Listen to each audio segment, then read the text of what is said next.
Kesadaran diri, pintu menuju Tuhan. Kesadaran diri adalah pintu pertama menuju pengenalan akan Tuhan. Banyak orang mencari Tuhan di luar dirinya, menelusuri langit, bumi, dan segala ciptaan. Namun, sesungguhnya salah satu jalan terdekat untuk mengenal Tuhan adalah dengan mengenal diri sendiri. Sebagaimana hikmah lama mengatakan, barang siapa mengenal dirinya, maka ia mengenal Tuhannya. Kesadaran diri bukan sekadar mengenal nama, pekerjaan, atau status sosial. Itu hanyalah identitas luar. Kesadaran diri sejati berarti menembus lapisan-lapisan ego, mengamati pikiran yang datang dan pergi, mendengar suara hati yang dalam, lalu menyadari bahwa ada sesuatu yang lebih besar menghidupkan kita. Ambillah waktu sejenak untuk menyadari napasmu. Tarik napas dalam, hembuskan perlahan. Setiap tarikan napas adalah anugerah yang tidak bisa kita ciptakan sendiri. Siapa yang membuat jantung kita berdetak? Siapa yang memberi energi pada tubuh kita, bahkan ketika kita tertidur? Di sanalah kita menemukan tanda-tanda bahwa hidup ini bukan sekadar kebetulan.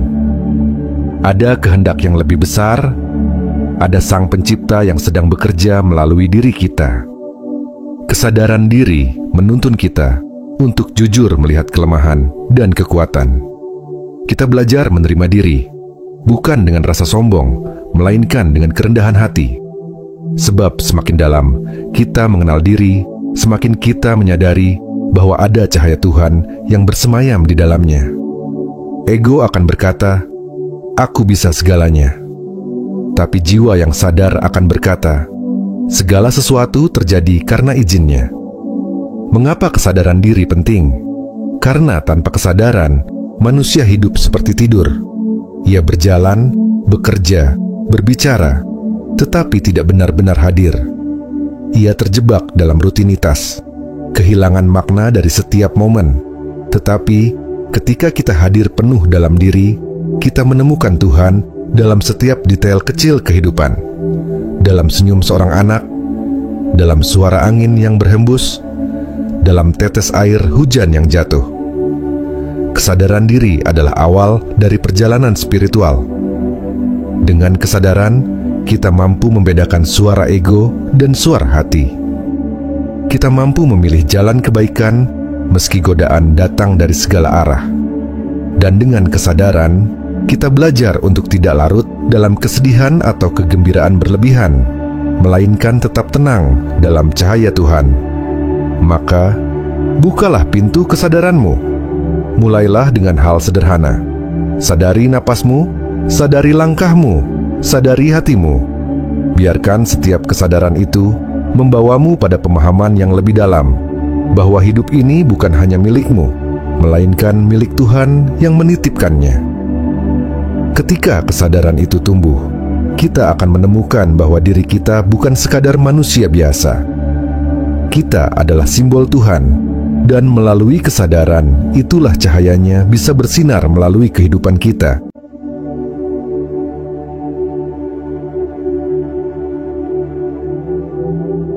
Citra ilahi dalam manusia. Sejak awal mula kehidupan, manusia selalu bertanya, siapakah aku? Dari mana aku berasal? Untuk apa aku diciptakan? Pertanyaan-pertanyaan ini bukan sekadar renungan filsafat, tetapi getaran jiwa yang mencari asal-usulnya. Dalam perjalanan spiritual, kita menemukan satu kebenaran mendalam.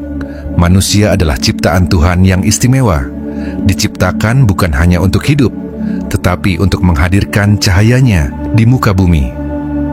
Kitab-kitab suci menyebut manusia sebagai khalifah, wakil Tuhan di bumi. Artinya, dalam diri setiap manusia ada sidik jari ilahi, sebuah simbol yang menandakan kita lebih dari sekadar tubuh dan daging. Kita adalah roh yang ditiupkan dari nafas Tuhan, diberi akal, hati, dan kebebasan, agar hidup kita bukan sekadar rutinitas, melainkan sebuah perjalanan menuju kesadaran. Bayangkan sebuah cermin. Cermin itu tidak memiliki cahaya sendiri, tetapi ia bisa memantulkan cahaya yang datang kepadanya. Begitu pula manusia. Kita hanyalah wadah, tetapi saat hati kita bersih, jiwa kita bening, kita mampu memantulkan cahaya ilahi yang tidak terbatas. Inilah mengapa dalam diri manusia ada potensi untuk menjadi simbol Tuhan. Karena setiap senyum tulus, setiap kebaikan kecil, setiap doa yang dipanjatkan, semuanya adalah pantulan dari kasih sayangnya. Namun, menjadi simbol Tuhan bukan berarti manusia sempurna, tanpa celah. Justru sebaliknya, kita diciptakan dengan kelemahan agar kita belajar rendah hati. Kita diciptakan dengan keterbatasan agar kita menyadari bahwa kekuatan sejati bukan milik kita, melainkan berasal darinya. Kelemahan manusia bukan untuk merendahkan, melainkan untuk mengingatkan bahwa tanpa Tuhan, kita hanyalah debu yang tak berarti. Tugas kita adalah menjaga citra ilahi itu dalam kehidupan sehari-hari. Bagaimana kita memperlakukan sesama, bagaimana kita menjaga alam, bagaimana kita mengelola hati dan pikiran, semuanya menjadi cermin sejauh mana kita memahami diri sebagai simbol Tuhan. Ketika kita berlaku adil, kita sedang menghadirkan sifat maha adil. Ketika kita menebar kasih sayang, kita sedang mencerminkan sifat maha pengasih. Dan ketika kita mengampuni kesalahan orang lain, kita sedang belajar dari sifat maha pengampun. Renungkanlah, setiap langkah kita adalah jejak yang akan dikenang. Setiap kata yang keluar dari mulut kita bisa menjadi cahaya atau bisa menjadi luka. Pilihan ada di tangan kita. Apakah kita akan menjalani hidup sebagai simbol Tuhan atau hanya sekadar berjalan tanpa makna? Pada akhirnya, kesadaran bahwa kita adalah ciptaan yang membawa citra ilahi memberi arah bagi kehidupan. Kita bukan sekadar manusia biasa. Kita adalah makhluk spiritual yang diberi kesempatan untuk hidup di dunia ini sebagai saksi keberadaan Tuhan. Saat kita menyadari hal ini, setiap detik hidup berubah menjadi ibadah, setiap interaksi menjadi ladang kebaikan, dan setiap napas menjadi doa yang tak terucap. Maka, marilah kita menjaga hati agar tetap jernih, agar cermin batin kita mampu memantulkan cahayanya dengan indah. Sebab manusia sejati bukanlah yang paling kuat atau paling kaya, melainkan mereka yang mampu menjadi simbol Tuhan di tengah kehidupan. Akal and hikmah, cahaya Tuhan dalam pikiran. Selain cinta, Tuhan juga memberikan kepada manusia anugerah besar berupa akal. Dengan akal, manusia mampu berpikir, merenung, menimbang baik dan buruk, benar dan salah. Akal adalah cahaya yang membedakan manusia dari makhluk lain. Sebuah karunia yang menjadikan kita mampu memahami tanda-tanda Tuhan di alam semesta. Namun akal tidak hanya berhenti pada logika. Akal sejati adalah pintu menuju hikmah. Hikmah adalah kebijaksanaan yang lahir ketika akal berpadu dengan hati. Banyak orang cerdas secara intelektual, tetapi tidak bijaksana dalam bertindak. Itu karena akalnya berjalan tanpa bimbingan nurani. Hikmah lahir ketika akal tunduk pada cahaya ilahi. Ketika pikiran diarahkan bukan untuk kesombongan, melainkan untuk kebaikan. Bayangkan seorang ilmuwan yang menemukan rahasia alam. Jika ia hanya menggunakan akalnya untuk membanggakan diri, maka ilmunya tidak membawa berkah. Tetapi, jika ia menggunakan akalnya untuk membawa manfaat bagi sesama, maka ilmunya menjadi cahaya yang menerangi dunia. Inilah perbedaan antara pengetahuan dan hikmah. Pengetahuan adalah informasi, tetapi hikmah adalah cahaya. Dalam kehidupan sehari-hari, akal dan hikmah mengajarkan kita untuk tidak terburu-buru dalam mengambil keputusan. Mereka mengajarkan kita untuk mendengar sebelum berbicara, merenung sebelum bertindak, dan belajar dari setiap pengalaman. Hikmah menjadikan manusia rendah hati, karena semakin dalam kita berpikir, semakin kita menyadari betapa kecilnya diri kita di hadapan Tuhan. Akal tanpa hikmah dapat menjerumuskan. Ia bisa menjadikan manusia licik, serakah, dan hanya memikirkan kepentingannya sendiri. Tetapi akal yang diarahkan oleh cahaya ilahi akan membawa manusia pada jalan kebaikan, jalan yang penuh kasih sayang dan keadilan. Renungkanlah, setiap kali kita belajar, setiap kali kita membaca, setiap kali kita merenung, kita sedang menggunakan anugerah akal. Tetapi, apakah kita menggunakannya untuk mendekatkan diri kepada Tuhan, atau justru menjauh darinya? Tuhan menitipkan akal agar kita mengenali tanda-tandanya di dunia. Setiap bintang di langit, setiap tetes air hujan, setiap detak jantung adalah ayat-ayat yang menunggu untuk direnungkan. Dengan akal, kita membaca semua itu bukan sekadar sebagai fenomena alam, tetapi sebagai bahasa Tuhan yang mengajarkan kita tentang kebesarannya. Maka, gunakanlah akalmu dengan bijak. Jadikan ia cahaya, bukan alat untuk menipu. Jadikan ia jalan menuju kebenaran, bukan senjata untuk merusak. Sebab akal yang dipandu hikmah adalah simbol nyata dari cahaya Tuhan dalam diri manusia. Cinta kasih, bahasa Tuhan dalam manusia. Cinta adalah bahasa universal yang dipahami oleh setiap hati. Tidak ada manusia yang tidak membutuhkan cinta. Bahkan, bayi yang baru lahir pun merasakan kasih sayang ibunya sebelum ia bisa memahami kata-kata. Inilah bukti bahwa cinta adalah fitrah, sesuatu yang Tuhan tanamkan sejak awal dalam diri manusia. Cinta bukan hanya sekadar perasaan, tetapi kekuatan ilahi yang menggerakkan kehidupan. Tuhan memperkenalkan dirinya sebagai Maha Pengasih dan Maha Penyayang.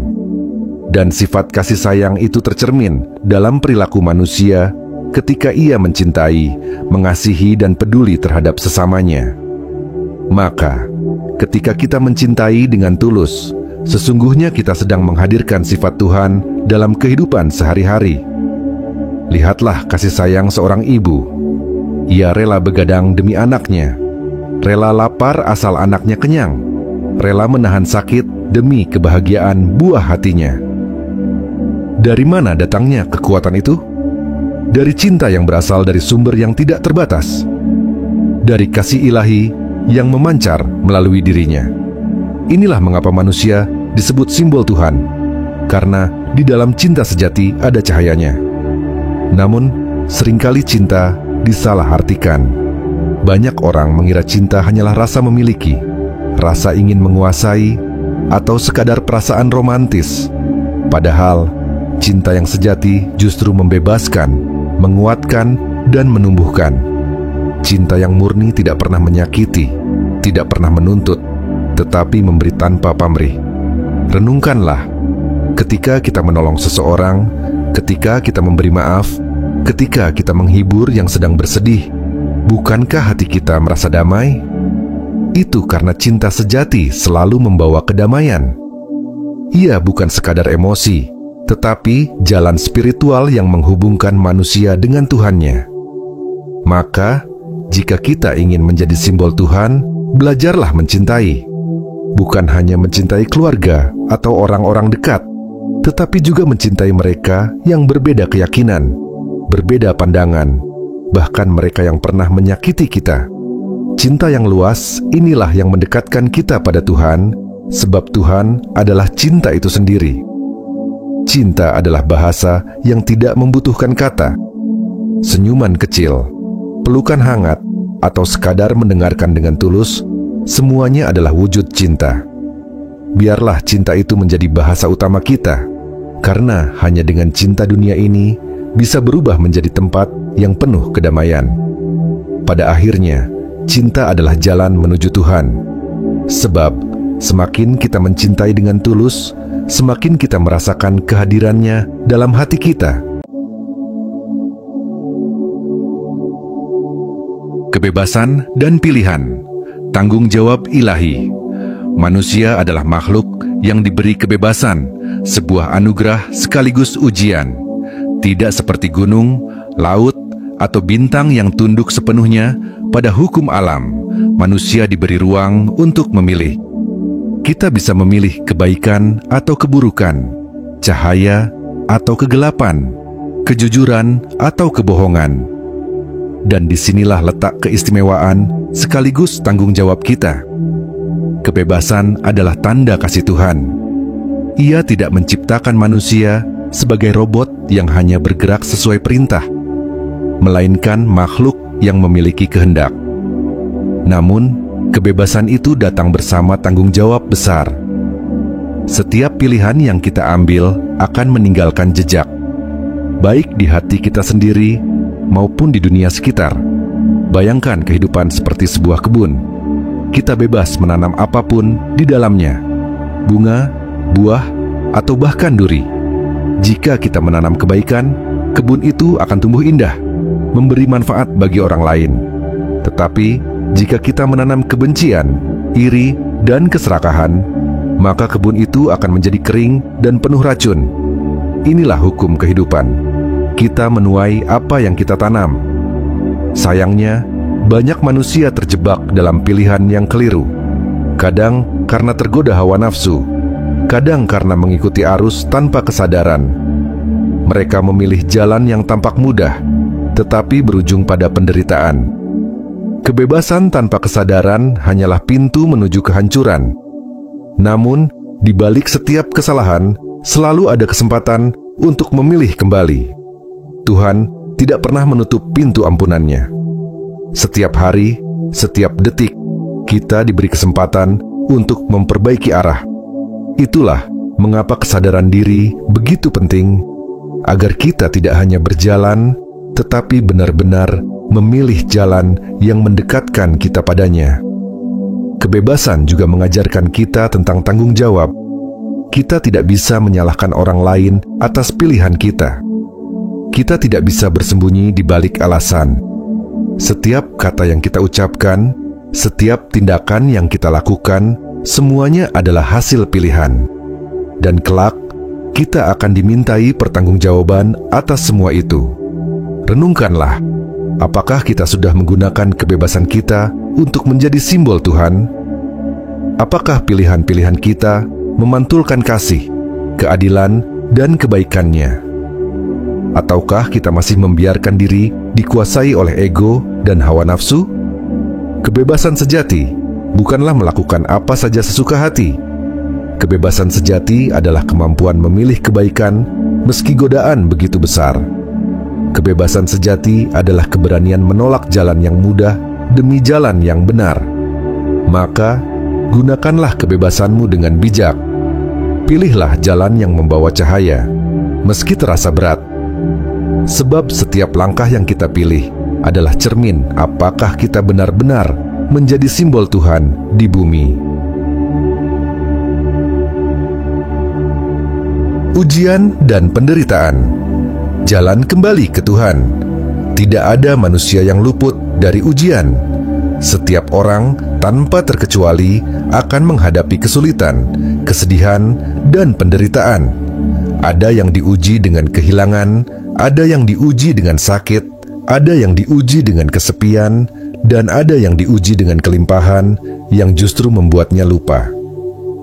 Semua itu adalah bagian dari perjalanan spiritual, bagian dari cara Tuhan mendekatkan manusia kepadanya. Seringkali kita bertanya, mengapa Tuhan membiarkan penderitaan? Jika Ia Maha Penyayang, mengapa Ia tidak menghapus semua kesedihan? Pertanyaan ini muncul karena kita melihat penderitaan hanya sebagai hukuman. Padahal, dalam pandangan spiritual, penderitaan adalah jalan kembali. Ia adalah panggilan lembut dari Tuhan agar kita berhenti sejenak, merenung, dan menemukan makna di balik setiap luka. Seperti besi yang ditempa api agar menjadi kuat, demikianlah jiwa manusia diuji dengan penderitaan agar menjadi tegar. Ujian bukan untuk melemahkan, melainkan untuk menguatkan. Ia bukan untuk menjatuhkan, melainkan untuk mengangkat derajat manusia. Dalam penderitaan, kita belajar arti kesabaran. Kita belajar arti ikhlas. Kita belajar bahwa kebahagiaan sejati tidak bergantung pada hal-hal luar, tetapi pada kedekatan kita dengan Tuhan. Betapa banyak orang yang justru menemukan jalan spiritualnya ketika berada dalam masa tersulit hidupnya. Mereka jatuh, menangis, tetapi dari situlah mereka menemukan kekuatan yang tidak pernah mereka sadari sebelumnya. Ujian juga mengajarkan empati. Saat kita pernah merasakan sakit, kita lebih mudah memahami penderitaan orang lain. Saat kita pernah kehilangan, kita lebih bisa menghargai apa yang kita miliki. Dengan begitu, hati kita menjadi lembut, penuh kasih, dan semakin dekat pada sifat Tuhan. Namun, penderitaan hanya akan menjadi cahaya jika kita menghadapinya dengan iman. Jika kita menghadapinya dengan amarah, kita akan semakin tenggelam. Tetapi jika kita berserah, kita akan menemukan ketenangan. Doa adalah kunci di saat seperti itu. Doa bukan hanya meminta agar penderitaan hilang, tetapi juga agar hati kita kuat menghadapinya. Renungkanlah, bukankah setiap luka yang dulu pernah kita alami kini menjadi pelajaran berharga? Bukankah setiap tangisan yang pernah kita keluarkan kini menjadi kekuatan? Itulah tanda bahwa penderitaan tidak pernah sia-sia. Maka, janganlah takut pada ujian. Lihatlah, ia sebagai jalan kembali kepada Tuhan. Sebab di balik setiap air mata, ada pelukan ilahi yang menunggu. Dan di balik setiap penderitaan, ada pintu cahaya yang terbuka, mengajak kita pulang padanya. Kebaikan dan amal. Tangan Tuhan yang bekerja. Manusia seringkali bertanya, bagaimana cara menghadirkan Tuhan dalam kehidupan sehari-hari? Jawabannya sederhana, melalui kebaikan. Setiap amal baik yang kita lakukan adalah tanda bahwa Tuhan sedang bekerja melalui diri kita. Kita menjadi tangannya yang menolong, kakinya yang berjalan membawa kebaikan, dan lidahnya yang menebar kedamaian. Kebaikan tidak selalu harus besar. Tersenyum pada orang yang sedang sedih, menolong mereka yang kesulitan, atau sekadar mendengarkan keluh kesah seseorang, semuanya adalah amal yang bernilai. Kadang, kebaikan kecil bisa memberi dampak yang lebih besar dari yang kita bayangkan. Seperti setetes air di padang gersang, kebaikan kita bisa menjadi kehidupan bagi jiwa yang hampir mati. Sayangnya, tidak sedikit orang yang menganggap kebaikan harus menunggu kesempatan besar. Padahal, kebaikan sejati justru terlihat dalam hal-hal kecil, dalam keseharian kita. Tuhan tidak menilai seberapa besar pemberian kita, tetapi seberapa tulus niat di baliknya. Ketika kita menolong orang lain, kita sebenarnya sedang menolong diri kita sendiri.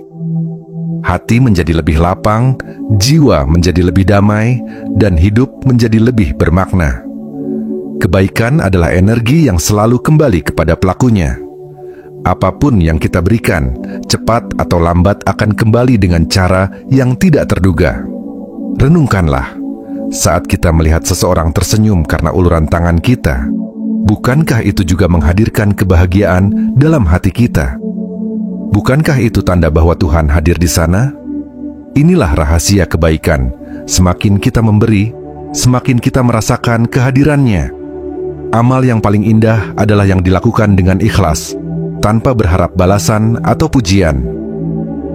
Sebab saat kita berbuat baik karena ingin dipuji, amal itu kehilangan cahayanya.